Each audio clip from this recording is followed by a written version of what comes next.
तो बेटा हम लोग ग्रेविटेशन के न्यूमेरिकल्स लगा रहे थे। ग्रेविटेशन के काफ़ी कुछ न्यूमेरिकल्स, 2-3 न्यूमेरिकल्स शायद मैंने करवा दिए थे आप लोगों को। आपने कुछ न्यूमेरिकल्स लगाए भी होंगे कुछ लोगों ने, मेरे ख्याल से कुछ लोगों ने न्यूमेरिकल्स लगाए होंगे। अगर न्यूमेरिकल्स लगाए हैं, बोलो। Good morning.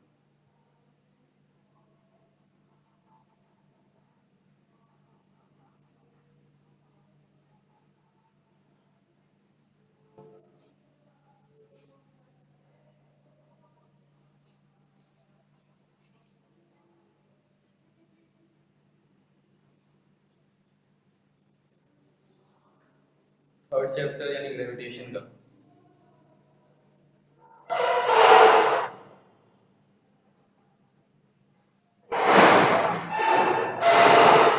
अगर ज़्यादा डिफरेंस ना है, थोड़ा बहुत डिफरेंस होता है चलता है। अगर बहुत ज़्यादा डिफरेंस आ रहा है तो फिर दिक्कत है। अगर थोड़ी बहुत डिफरेंस आ रहा है, जैसे डेसिमल के बाद में डिजिट चेंज हो रहे हैं, तब चल जाएगा। Just like 6.27।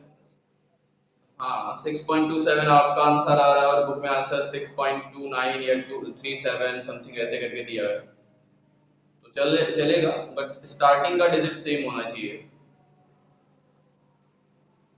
ठीक है, आप ध्यान ये रखिए कि हाँ, स्टार्टिंग का सेम है, तो डेसिमल के बाद अगर डेसिमल के बाद के डिजिट में ज़्यादा डिफरेंस ना आ रहा हो तो फिर चल जाएगा। नहीं, पावर में डिफरेंस नहीं आना चाहिए।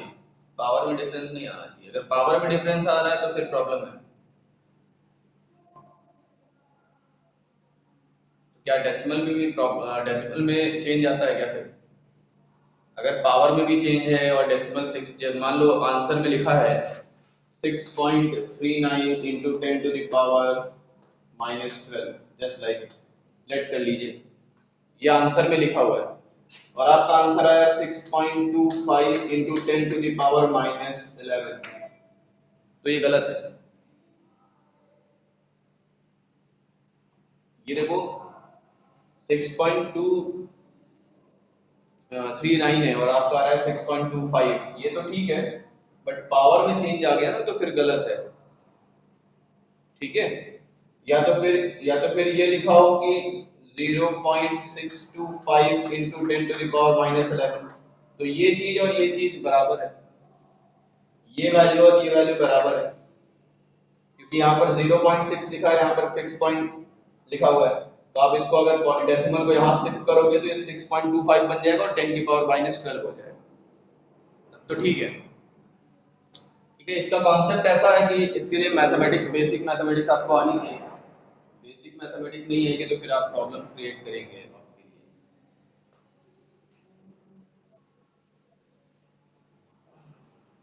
सिग्निफिकेंट फिगर्स करके था, साइंटिफिक नोटेशन आप लोगों ने शायद 7th क्लास में पढ़ा होगा। ये 7th क्लास का टॉपिक। छोटी छोटी चीजें हैं बेटा, पढ़ाया गया उसके बाद आप भूल गए, है ना, तो होता रहता है, कोई बात नहीं, वही प्रॉब्लम ही क्रिएट करता है बेटा। तो आगे के न्यूमेरिकल्स में कुछ बताता हूँ आप लोगों को। चलिए, एक न्यूमेरिकल है मेरे पास, एक क्वेश्चन है।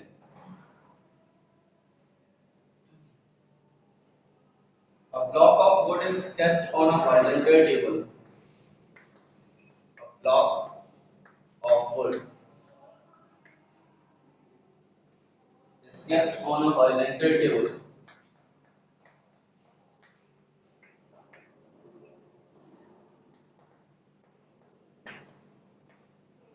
Horizontal table. The mass of wooden block is 6 kg. The mass of wooden block is 6 kg and its dimensions are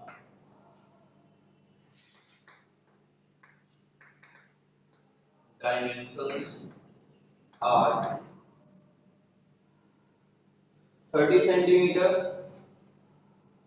30 centimeter cross 15 centimeter cross 10 centimeter. Find the pressure exerted by the wooden block find the pressure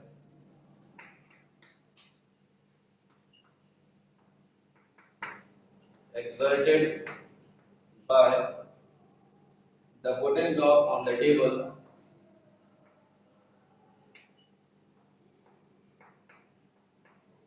on the table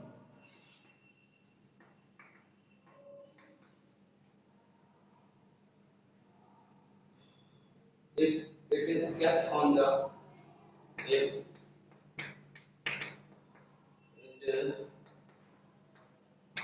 kept on the tabletop with the surface with the surface having its dimensions.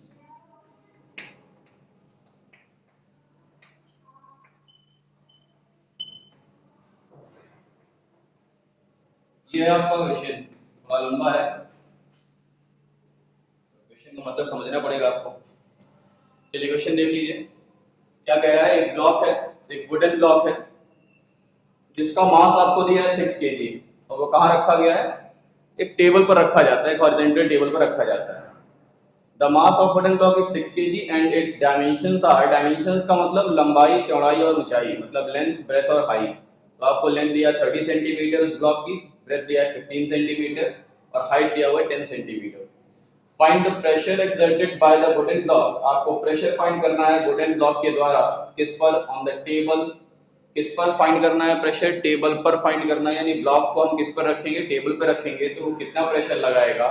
If it is kept on the top, table top, अगर वो table के ऊपर इस प्रकार से रखा जाए कि उसके सारे डायमेंशंस आने चाहिए, मतलब मान लीजिए ये वुडन ब्लॉक है, इस वुडन ब्लॉक को मान लीजिए इसकी लेंथ 30 सेंटीमीटर है, ब्रेथ इसकी 15 सेंटीमीटर मान लीजिए और हाइट इसकी 10 सेंटीमीटर मान लीजिए। ऐसे देखिए, ये दिख रहा है, ये लेंथ हो गया, ये इसकी ब्रेथ हो जाएगी और ये इसकी हाइट हो जाएगी, ये वाले ऐसे हाइट हो जाएगी।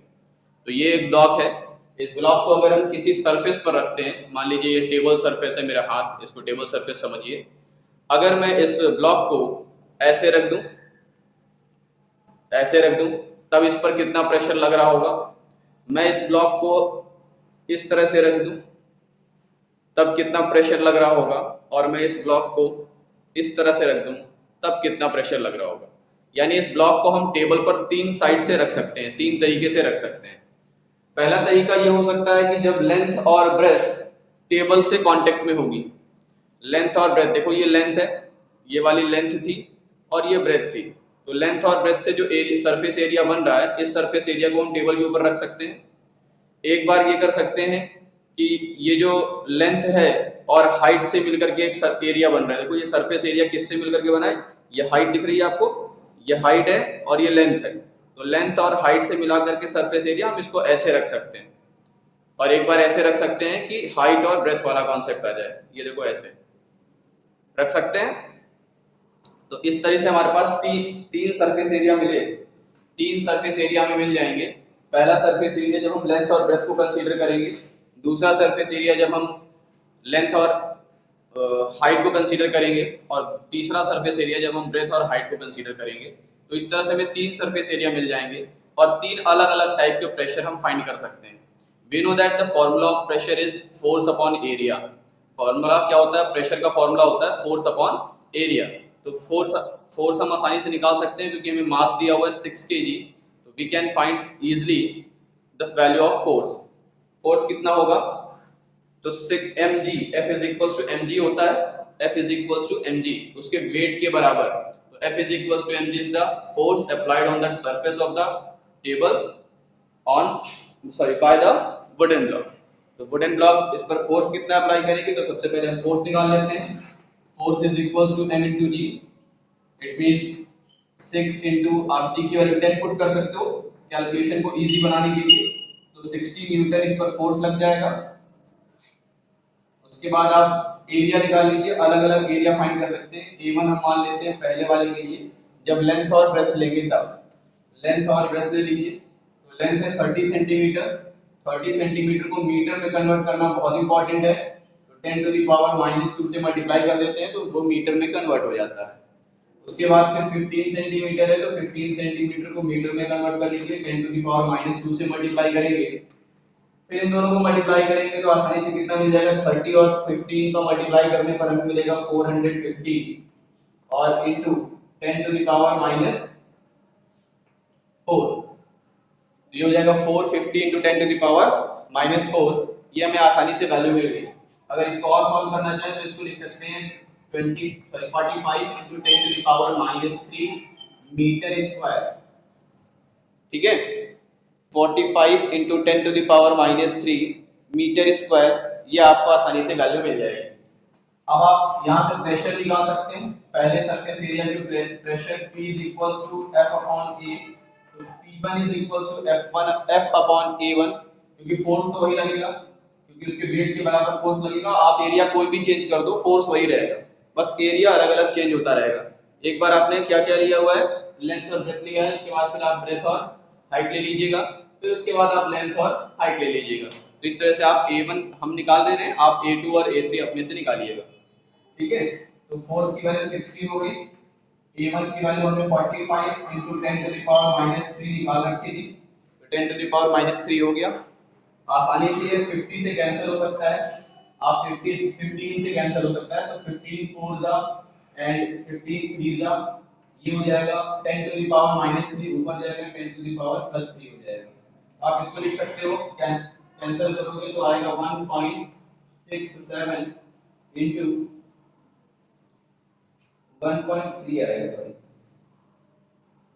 1.33 इंटू 10⁻3 पास्कल। 1.33 इंटू 10⁻3 पास्कल, ये आपकी वैल्यू मिल जाएगी आपको, प्रेशर की वैल्यू। ठीक है, इसी तरीके से आप दूसरे एरिया के लिए, तीसरे एरिया के लिए आप आसानी से फाइंड कर सकते हैं। तो जल्दी से इसके स्क्रीनशॉट लीजिए और इसका सॉल्यूशन सेंड करके मुझे भेज सकते हैं आप।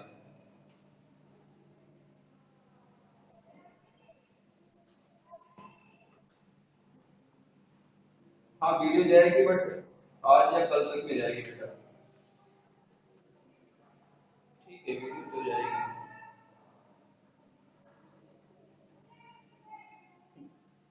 जो मेरा वीडियो है इस पर डबल टैप कर दो, शकल नहीं आएगी किसी।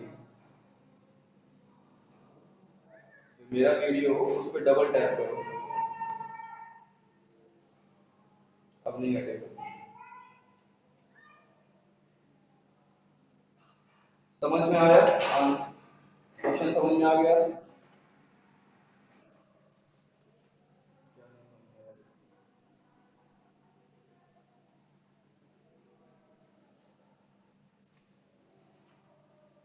ये लिखा है, ये 0 है, 450 लिखा था बेटा, तो 450 को हमने कितना बना दिया, 45 बना दिया।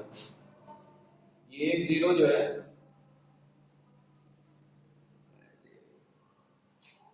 इसको रफ कर दें, फिर समझा दें। मैथ नहीं पढ़ती हो, मैथ नहीं पढ़ती हो क्या?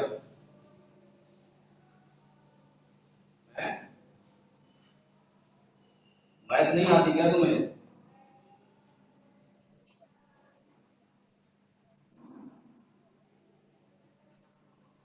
अच्छा, अच्छी बच्ची हो, ब्रिलियंट कर से पूछना पड़ेगा। कौन पढ़ाता था तुम्हें?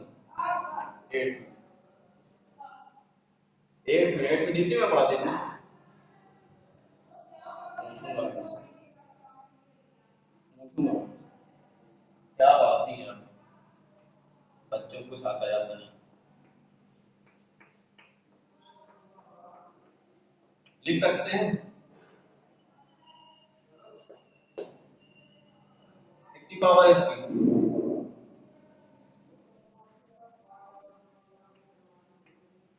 बेस सेम होता है तो पावर क्या होती है?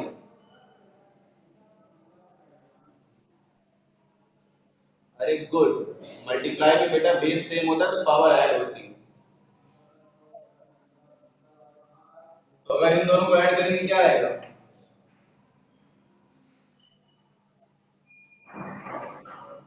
यही तो आ गया।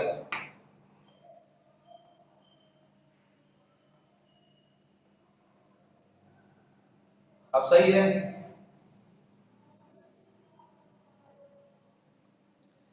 ठीक है, समझ में आया?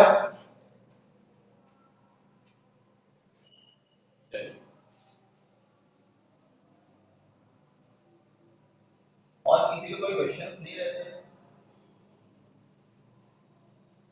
कल से हम लोग एनसीईआरटी सॉल्व करेंगे, थर्ड चैप्टर की एनसीईआरटी। कल से थर्ड चैप्टर की हम लोग एनसीईआरटी सॉल्व करेंगे।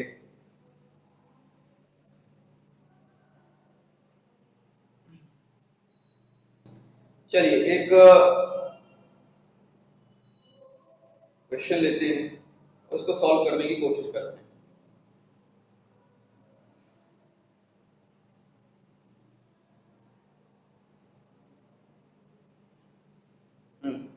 आर्किमिडीज प्रिंसिपल पर रिलेटेड एक क्वेश्चन ले लेते हैं थोड़ा सा। A solid of mass 3.9 kg and density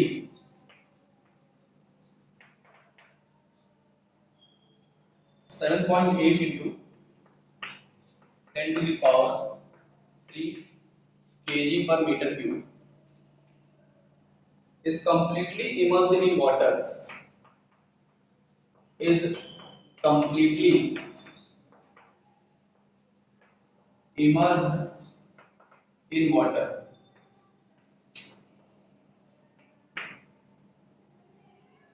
Find the buoyant force acting on the block.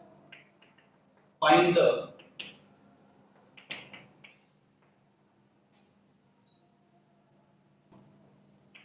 buoyant force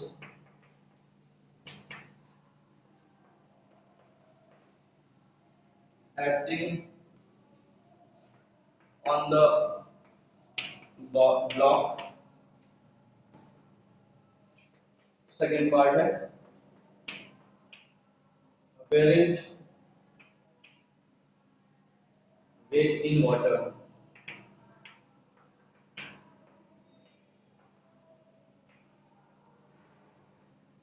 चलिए क्वेश्चन देख लीजिए। एक ब्लॉक दिया हुआ है,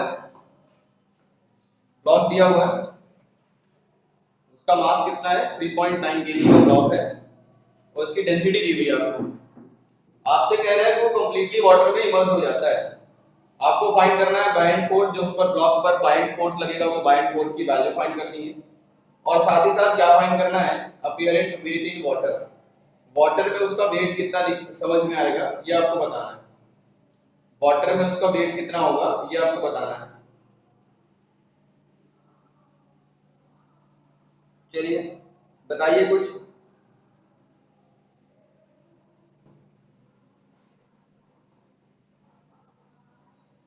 जितना एरिया ऑक्यूपाई किया होगा उतना अपीयरेंट वेट। अच्छा, बायंट फोर्स पहले बताओ, बायंट फोर्स कितना होगा?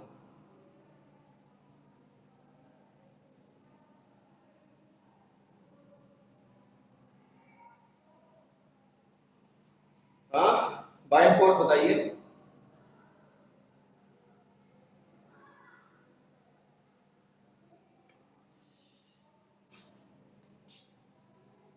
आर्किमिडीज प्रिंसिपल पढ़ा है ना हम लोगों ने। चलिए देखिए बायंट फोर्स क्या होता है बेटा। Buoyant force is equals to weight of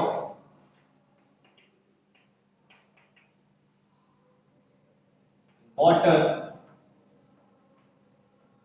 displaced by block। यानी ब्लॉक से जितना वाटर डिस्प्लेस्ड होगा, जितना वाटर डिस्प्लेस्ड होगा ब्लॉक से, वो क्या कहलाएगी, उसका बायंट फोर्स कहलाएगा। उस पर जो फोर्स लगता है बायंट फोर्स, वो किसके बराबर कहलाएगा, weight of the water displaced. Water जो डिस्प्लेस्ड हुआ उसके वेट के बराबर। इसका मतलब मास ऑफ वाटर डिस्प्लेस्ड, जो वाटर डिस्प्लेस्ड होगा उसके मास के बराबर, मास इंटू जी के बराबर, सही बात है। मास का फॉर्मूला होता है mass is equals to volume upon density, volume into density. तो volume of water displaced,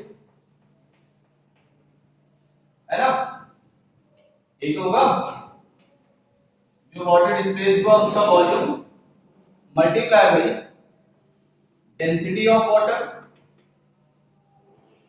density of water और मल्टीप्लाई बाई जी, इसके बराबर होगा कि नहीं होगा बताइए। यही तो चीज हम लोगों ने पढ़ा था कि बायनेंसी फोर्स जो होती है, जो बाइंड फोर्स होगा वो weight of the water displaced by the block के बराबर होगा। वेट का फॉर्मूला होता है m इंटू जी, और यहाँ पर m क्या लगेगा, m is the weight of mass. m क्या है, weight of water, sorry weight of water, mass of water. तो मास का फॉर्मूला होता है वॉल्यूम इनटू डेंसिटी। तो वॉल्यूम किसका, volume of the water displaced और इनटू डेंसिटी ऑफ वाटर। अब हमें क्या फाइंड करना रह गया, वॉल्यूम ऑफ वाटर डिस्प्लेस्ड। जो वॉल्यूम ऑफ वाटर डिस्प्लेस्ड होता है, volume of displaced water, volume of displaced water ये किसके बराबर होगा, ये होगा वॉल्यूम ऑफ ब्लॉक के बराबर। जो ब्लॉक का वॉल्यूम होगा उसके बराबर होगा कि नहीं होगा बताइए, वॉल्यूम ऑफ ब्लॉक के बराबर होगा। और वॉल्यूम का फॉर्मूला क्या होगा, वॉल्यूम ऑफ ब्लॉक का फॉर्मूला क्या होगा, mass of block, mass of block divided by density of block. सही चल रहे हैं हम लोग, समझ में आ रहा है। तो रफ करें इसको, पहले इसको रफ कर दें, ये क्वेश्चन रफ कर दें, स्क्रीनशॉट ले लिया आप लोगों ने। चलिए क्वेश्चन रफ कर रहे हैं, अभी अपीयरेंट वेट पर भी डिस्कस करेंगे।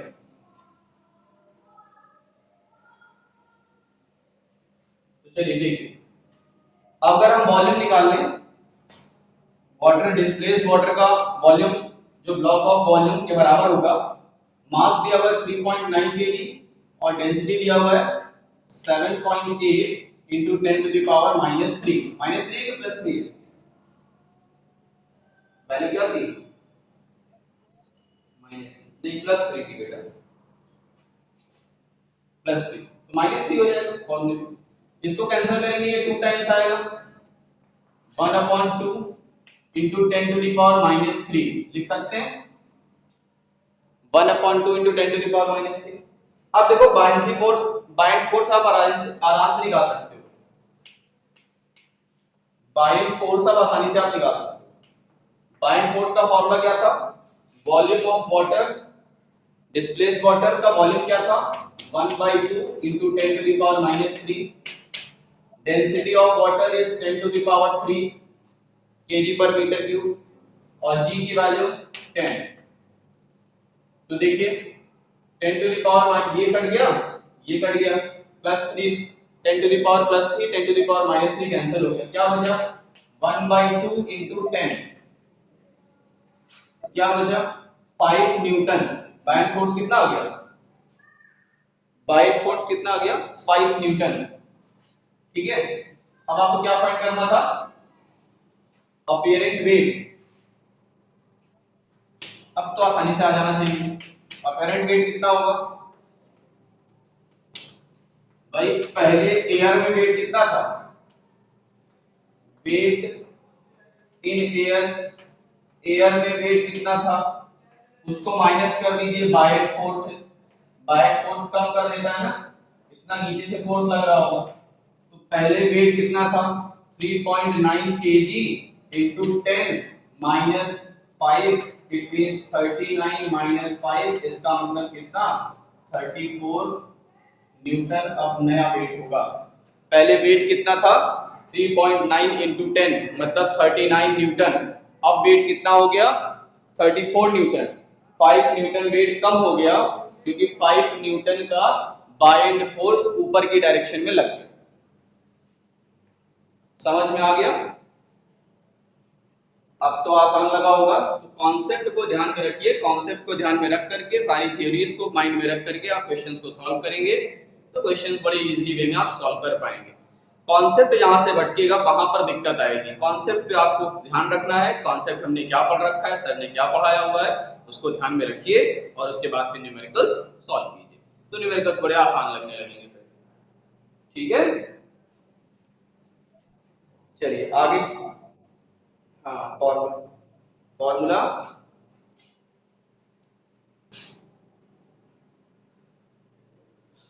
ठीक है। आगे क्वेश्चंस लगाइएगा, नहीं आएंगे तो पूछिएगा। आज की क्लास में ओवर कर रहा हूँ, ठीक है। किसी को कोई दिक्कत हो, कल से हम लोग एनसीईआरटी सॉल्व करना स्टार्ट करेंगे। अगर कुछ क्वेश्चंस आपको डाउट करते हैं, कुछ प्रॉब्लम क्रिएट होती है तो आप उसको व्हाट्सएप करिए, मैं उसको कल बता दूंगा, उसके बाद मैं एनसीईआरटी सॉल्व करूंगा। लेकिन अगर आप मेरे पास किसी के कोई डाउट नहीं आते हैं, कोई क्वेश्चंस नहीं आते, तो मैं डायरेक्टली कल एनसीईआरटी सॉल्व करना स्टार्ट करेंगे हम लोग, ठीक है। क्योंकि एनसीईआरटी बहुत जरूरी है आपको समझाना, इसलिए एनसीईआरटी कल से स्टार्ट कर रहे हैं। ओके, हाँ हाँ कर देंगे, कर देंगे, कर देंगे। ओके।